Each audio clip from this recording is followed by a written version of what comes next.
guys, you're welcome to my channel again today.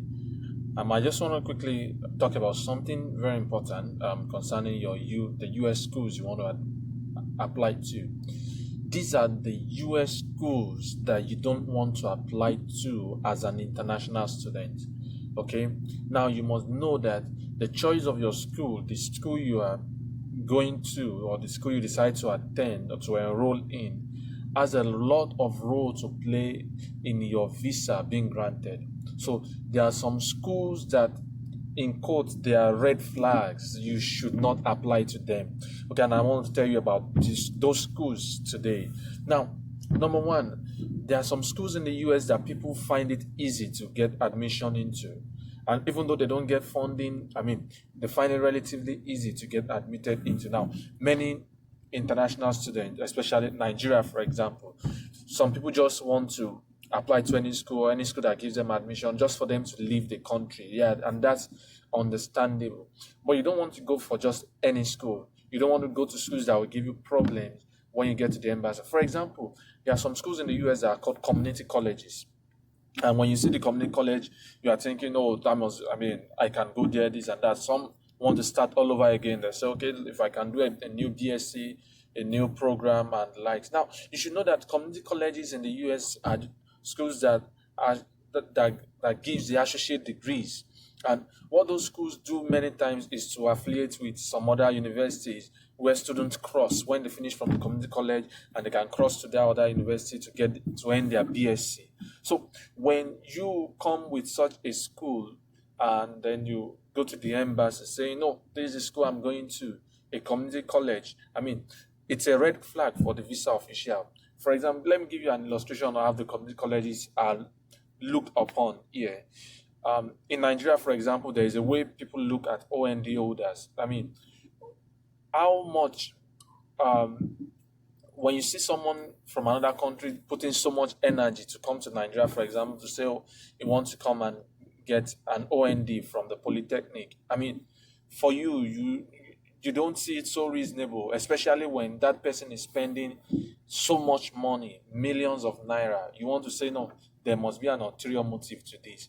So when someone gets admitted into a community college and is spending tens of thousands of dollars, and then the person is saying, yeah, I have someone who is ready to sponsor me, this and that, and the person is 23 years old, for example, the visa official will want to question, what more, how come you have such a passion to go to a community college where the degree is not, probably compared to the BSc that you have, is not, you can't correlate it, is not as rated as that. So that's one school you don't want to go to. That's one school you don't want to apply to in the US, okay? Especially if you are looking for funding. Many times they don't have funding. Many times I don't know about some. For those I know about, they don't really have funding to offer. They just offer some things in form of, say, scholarship. They tell you, oh, you have a $3,000 scholarship. You have a $1,000 scholarship, you have this and that. They don't really have funding. They don't have that money to give to students. They are like a bridge between high school and then the university and the colleges. Okay, so you don't want to apply to a community college. Many Nigerians I know find it relatively easy to gain admission into. In fact, even if you are going for an undergraduate course, it will be better for you to apply straight to a university. Now, I don't doubt the fact that some people get to enter into it and then get success with it in their visa interview. But there's a general basis and there's a case by case basis. Okay, such people might have parents who are really the sponsors and the likes, and they might have genuine reasons for doing that. But for you are searching for funding. You're searching for funding. You don't want to apply to a community college. Trust me. No matter how easy it is to get admission into, you don't want to apply to that school, to such schools. But if you're in the US already, of course, that's very possible. It's a good way of transitioning to a university. But when you are in your own country, Nigeria, for example, and then you are seeing the community college from afar, you don't want to. For the VO, I tell you, it's a red flag. It's a red flag.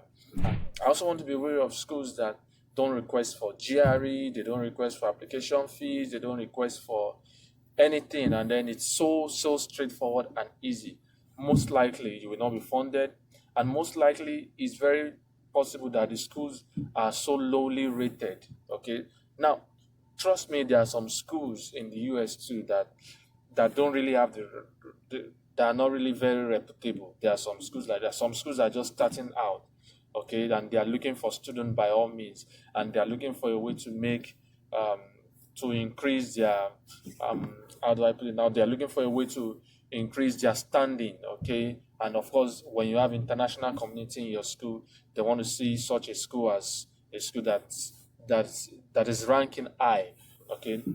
So some schools are so easy that way, but trust me, if I let me just tell you, funding looks like the gold. You want to aim at funding.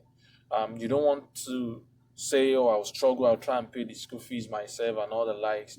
Okay, so there are such schools they just give the admission. Okay, some just say, "Oh, we give you 3,000 scholarship to some of those schools, even though they are not community colleges, but they are just springing up and they don't really have that, they're not very reputable as those other schools that you might have heard of. So you want to be wary of such schools. You want to be careful when it comes to um, when it comes to um, such schools. No GRE, no TOEFL, no all those stuff. You don't want to apply to such schools. Now, while it is not bad that a school is not required for GRE, TOEFL, application fee, and all those stuff, when you see such schools, you want to read about the schools. Okay, as I said in one of my videos, you want to see how many people are getting enrolled, how many people are getting funded. Those are the things you want to look at.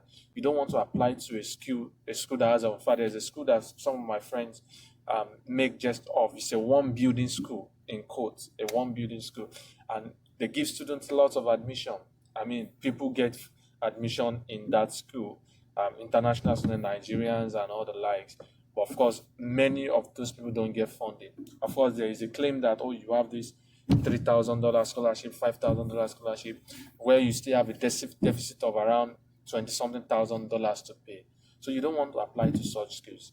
Okay, I made a video on the list of schools you want to apply to. You may want do well to search our channel to see the video and then know the schools you want to apply to there. All right, I just felt like I should quickly talk about schools you don't want to apply to. Um, all right, see you next time. Don't forget to subscribe to our channel. Love you. Your dreams will definitely be fulfilled. Just relax, okay? Just relax.